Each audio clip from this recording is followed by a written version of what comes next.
Good morning, students. Now, in today's lecture, we will discuss another important point in which there are basic some combinations of capacitors. Okay. Sometimes in MCQ, a pattern is given in which many capacitors are connected. Okay. तो जैसे विस्टोन्स bridge वाला pattern हो सकता है या फिर अलग कुछ पैटर्न्स हो सकते हैं जो हम आज के लेक्चर में डिस्कस करने वाले हैं। लेकिन ये सब अगर हमें बेसिकली हम इसको अगर डिस्कस करते उसका लॉजिक क्लियर करते तो फिर एमसीक्यू में अगर ऐसे पैटर्न आ जाते तो हम इजीली 1-2 सेकंड में या कुछ सेकंड में उसका आंसर फाइंड आउट कर सकते हैं। तो ऐसे पॉइंट्स आज के लेक्चर में हमें डिस्कस करने हैं। ठीक है, तो पहला पॉइंट डिस्कस करते हैं हम कैपेसिटर्स इन विस्टोन्स ब्रिज। अब विस्टोन्स ब्रिज क्या है? ठीक है, अब विस्टोन मतलब name of the scientist. Actually ये आर्टिकल हम करंट इलेक्ट्रिसिटी जो नेक्स्ट टॉपिक हम स्टार्ट करने वाले उसमें देखने वाले विस्टोन्स नेटवर्क या विस्टोन्स ब्रिज, जिसमें 4 रेजिस्टेंस कनेक्टेड होते हैं so that it forms a bridge.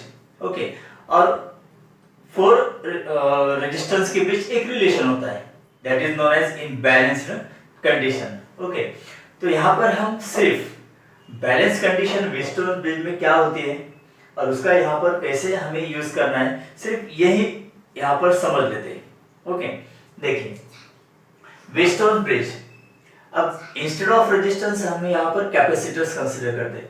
Suppose there are 4 capacitors C1, C2, C3 and C4.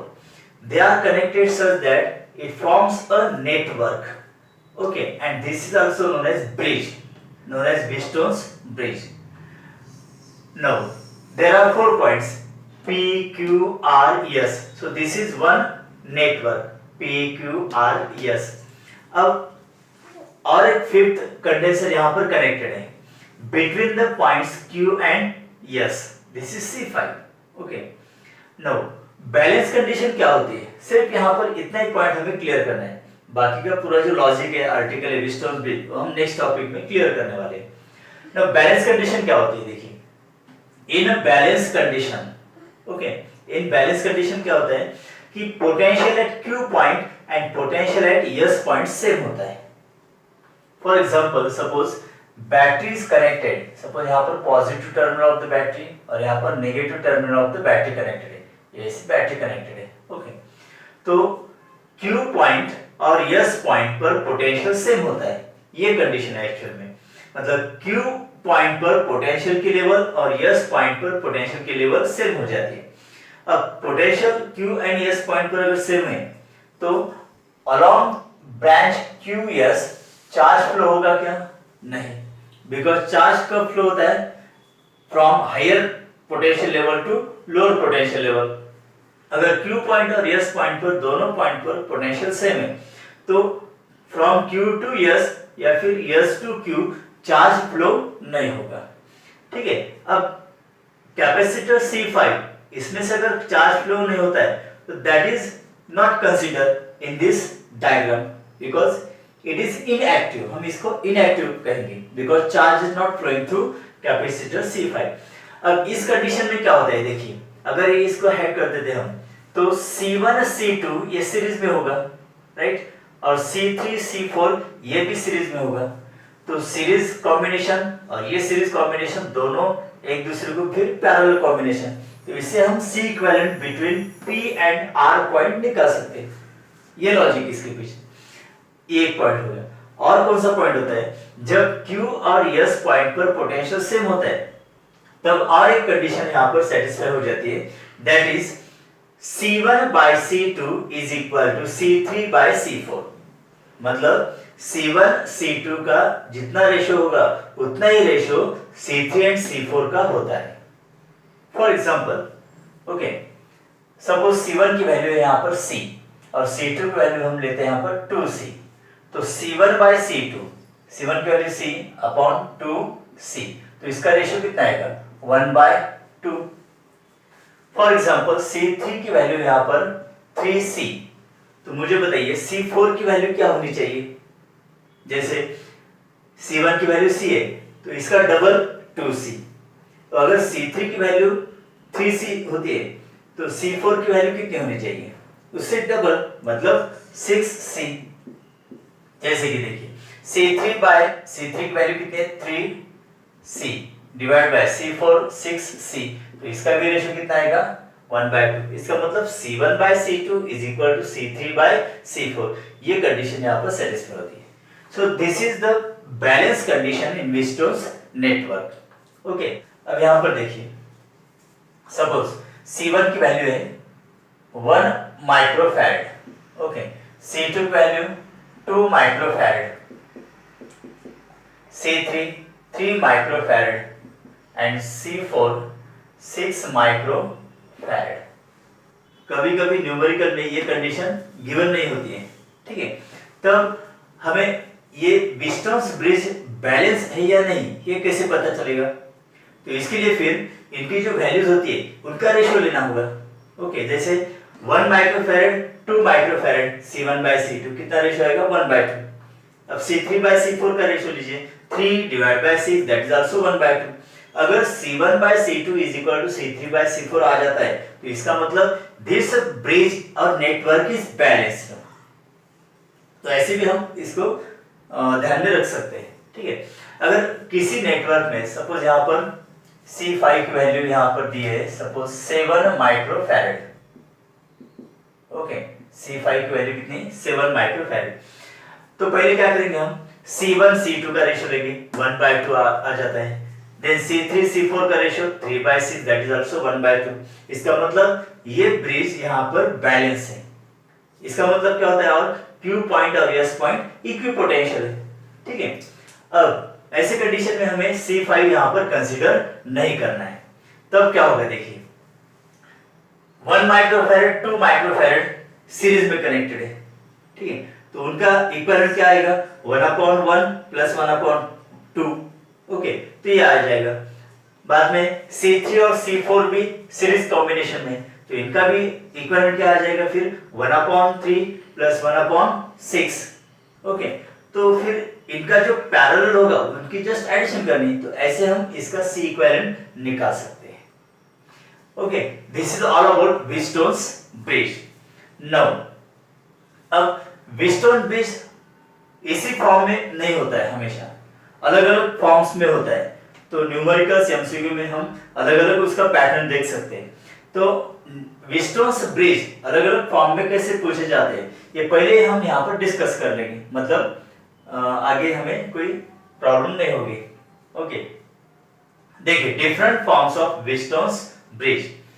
अब यहाँ पर एक पैटर्न ऐसा दिया है, now this pattern and this pattern is similar.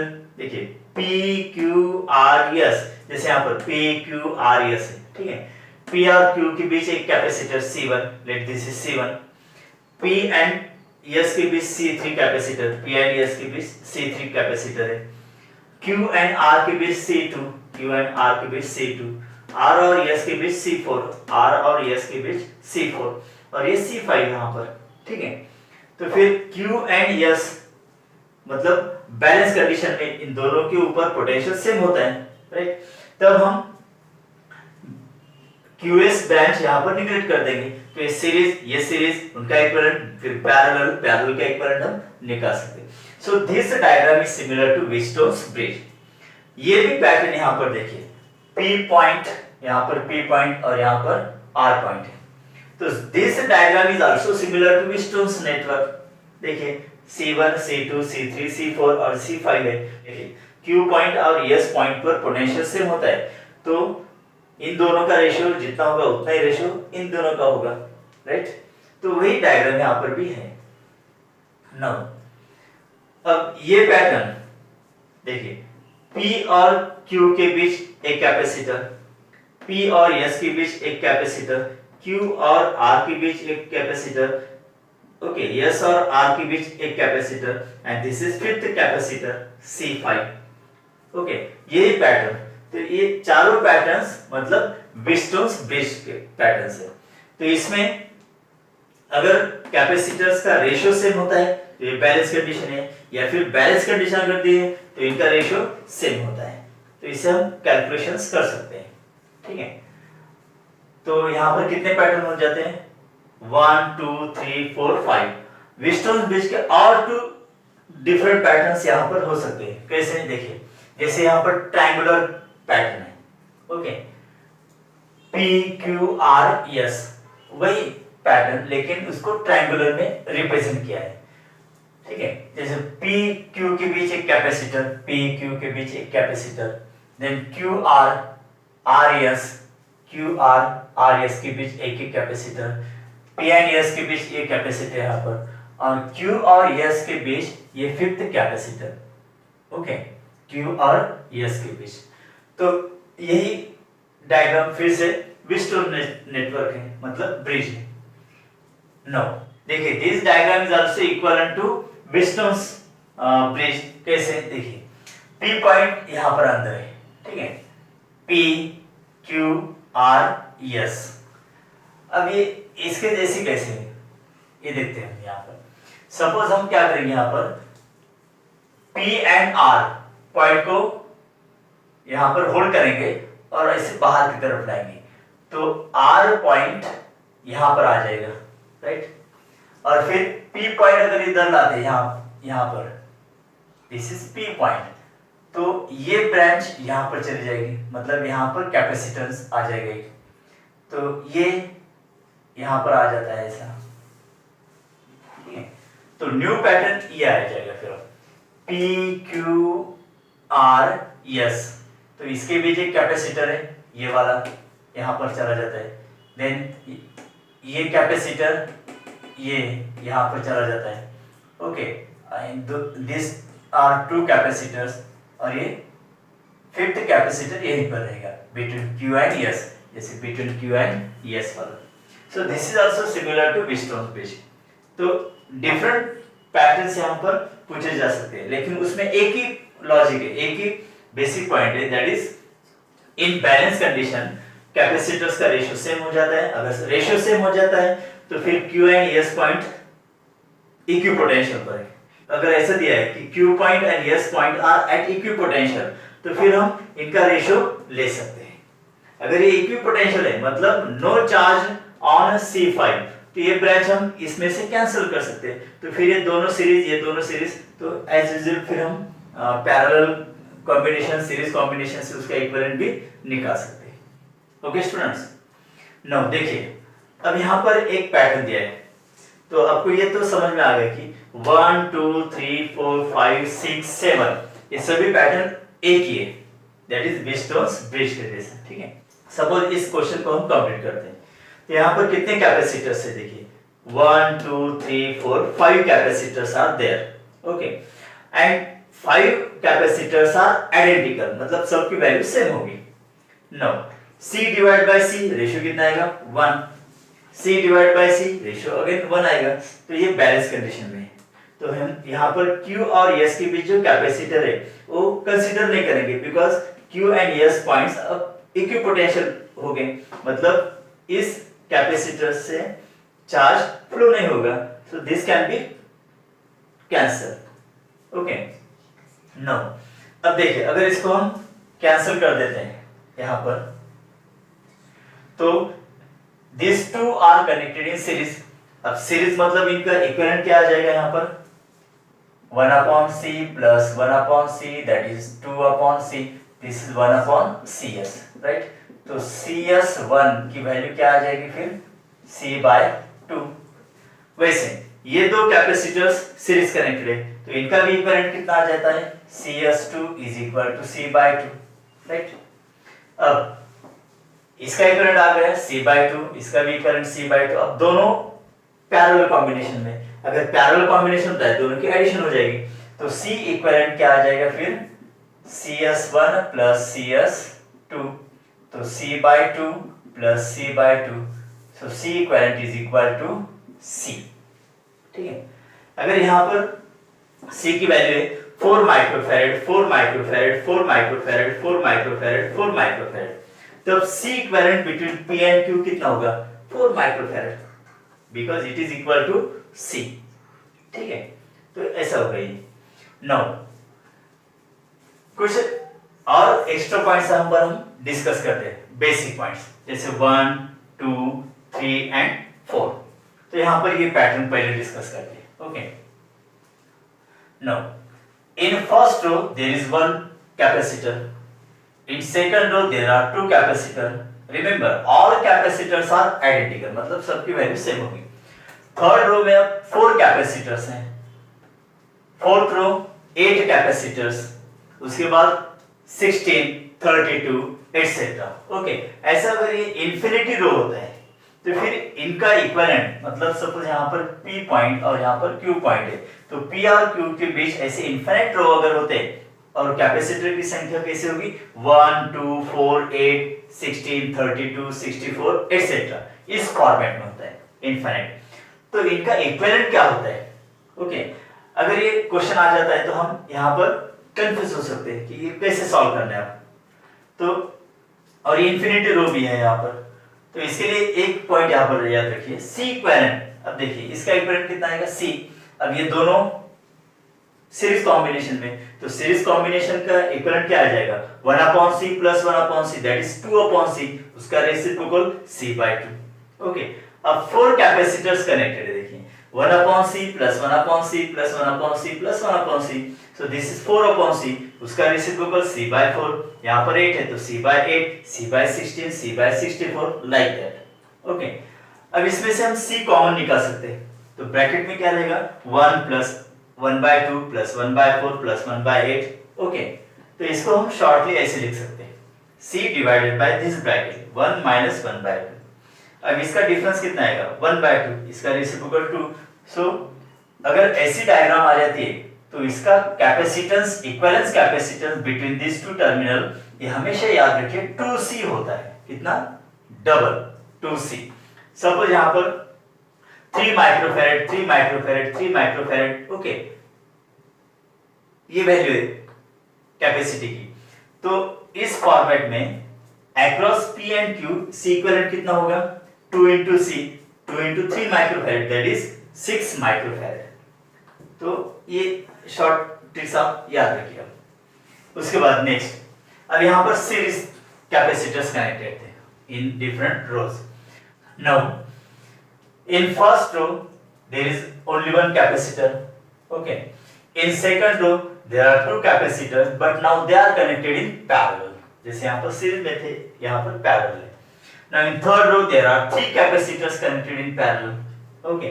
In fourth row there are 4 capacitors connected in parallel. Okay. अब ये ऐसे सपोज पैटर्न है, तो इसका इक्विवेलेंट, मतलब सपोज यहाँ पर P पॉइंट है और यहाँ पर Q पॉइंट, तो इनका इक्विवेलेंट कैसे निकालना है? तो इस यहाँ पर देखते हैं, ये C, अब ये पूरा पैरेलल कॉम्बिनेशन है। ओके, C यहाँ पर C आ जाएगा। अब ये देखिए C और C पैरेलल है, पैरेलल अगर होता है तो इक्विवेलेंट क्या होते हैं? Just addition. तो C + C कितना होगा 2C + 2C। Okay, now this C and इसका इक्विवेलेंट 2C, ये भी एक दूसरे को पैरेलल है, तो यहाँ पर सिर्फ हम एडिशन करते जाएंगे। नाउ यहाँ पर 3 कैपेसिटर्स दिख आइडेंटिकल, तो इनका इक्विवेलेंट क्या होगा C + C + C, that is 3C, और इनको ये फिर से पैरेलल कॉम्बिनेशन में, तो यहाँ पर भी एडिशन होगी +3C, यहाँ पर होगा +4C। ओके, अगर नेक्स्ट होता है +5C +6C +7C etcetera. Suppose यहाँ 4 कैपेसिटर तक, मतलब 4 रो हम यहाँ पर कंसीडर करते हैं। देखिए C equivalent is equal to C + 2C + 3C + 4C + dash dash dash dash. Okay, तो यहाँ पर भी C कॉमन निकलेगा और ब्रैकेट में क्या रहेगा 1 + 2 + 3 + 4 + 5 + 6 + 7। दिस इज अरिथमेटिक मीन, और अरिथमेटिक मीन का जनरल फार्मूला आपको पता ही है, क्या होता है n in bracket n plus 1 divided by 2 into this common c. Okay, n in bracket n plus 1 divided by 2 into c. तो ये फार्मूला हम यहाँ पर यूज करेंगे। अब n का मतलब क्या होता है कि देखिए लास्ट जो कॉम्बिनेशन, यहाँ पर कितने कैपेसिटर्स हैं 4 कैपेसिटर्स हैं। ओके, तो अगर यहाँ पर हम 4 लेते हैं तो अब P and Q इस डायग्राम में इसका इक्विवेलेंट कितना होगा, यहाँ पर कंप्लीट कर दे इसको। तो C equivalent is equal to 4 in bracket 4 + 1 into C divided by 2। Okay, यहाँ पर सिंप्लीफिकेशन ऐसा होगा 4 + 1 5, 5 × 2 10, तो 10C। सपोज क्वेश्चन ऐसा आ जाता है यहाँ इस पैटर्न में 4 माइक्रोफैरेड कैपेसिटी, ऐसे identical capacitors are connected as shown in this pattern. तो यहाँ पर P और Q के बीच इक्विवेलेंट कैपेसिटेंस कितना होगा 10C। जब N की वैल्यू कितने लेते हैं हम यहाँ पर 4, तो C की वैल्यू कितनी है यहाँ पर 4 माइक्रोफैरेड, तो 10 into 4 microfarad that is 40 microfarad. Okay, अगर यहाँ पर 4 की जगह हम 5 लेते हैं, 6 लेते हैं, 7 लेते हैं, तो arithmetic mean by using this equation we can calculate equivalent capacitance. Okay बच्चों, now next there are 3 branches. Okay, मतलब 3 capacitors connected along 3 different branches C1, C2, C3 point. Suppose यहाँ पर A point, B point, C point, तो इस point पर potential होगा VA, इस point पर पोटेंशियल होगा VB और ये इस पर होगा VC। And let at the junction मतलब O पॉइंट पर, let this is O point, तो यहाँ पर पोटेंशियल होगा VO। ओके, अब इनके बीच रिलेशन क्या होता है ऐसे कंडीशन में? फिर VO की वैल्यू, उसके लिए फॉर्मूला देखिए, ये फॉर्मूला आपको याद रखना होगा। VO मतलब potential at the junction is equal to C1 VA मतलब capacity of first capacitor into this potential C1 into VA plus C2 into VB plus C3 into VC divided by C1 plus C2 plus C3। तो ये formula shortly आप याद कर सकते हैं। Next last condition, last point देखिए, जैसे यहां पर एक क्यूब कंसीडर किया है, ठीक है, तो कितने टोटल कैपेसिटर्स होंगे यहां पर? कितने? 1 2 3 4 5 6 7 8 9 10 11 12, so total 12 capacitors and suppose all are identical। Okay, all are identical और उनकी वैल्यू कितनी होगी? C होगी। ऐसे 12 capacitors along the branches of a cube connected है। सपोज यहाँ पर टर्मिनल होगा A, E, D और यहाँ पर टर्मिनल होगा B। ओके, तो across the terminals equivalent capacitance पूछते हैं यहाँ पर। जैसे पहले हम निकालेंगे A पॉइंट और B पॉइंट, मतलब that is diagonally opposite point A और B, तो इनके अक्रॉस टोटल कैपेसिटेंस मतलब इक्विवेलेंट कैपेसिटेंस कितना होगा? ओके, तो पहले हमें पता है फॉर्मूला क्या है, होता है general C is equal to Q by V, ये जनरल फॉर्मूला कैपेसिटी का। तो पहले हम चार्ज, टोटल चार्ज निकालते हैं और फिर पोटेंशियल, उसका रेशो लेंगे। जैसे यहाँ पर पहले पोटेंशियल निकालते हैं between A and B point. Okay, अब देखिए यहाँ पर VAB का मतलब potential across A and B point, okay, is equal, अब पोटेंशियल डिफरेंस पहले इन दो पॉइंट्स का लेंगे हम, VA minus VE plus E और D के बीच का पोटेंशियल डिफरेंस मतलब VE minus VD plus VD minus VB, तो ये हो गया A और B के बीच पोटेंशियल डिफरेंस, राइट। अब सपोज यहां पर Q चार्ज सप्लाई होता है, तो इस पॉइंट पर Q चार्ज क्या होगा? इक्वली डिस्ट्रीब्यूट होगा along 3 ways because all capacitors are identical। Suppose यहां पर चार्ज होता है Q by 3 along this branch, Q by 3 and along this branch also Q by 3। Okay, तो along AE कितना चार्ज फ्लो होता है? Q by 3।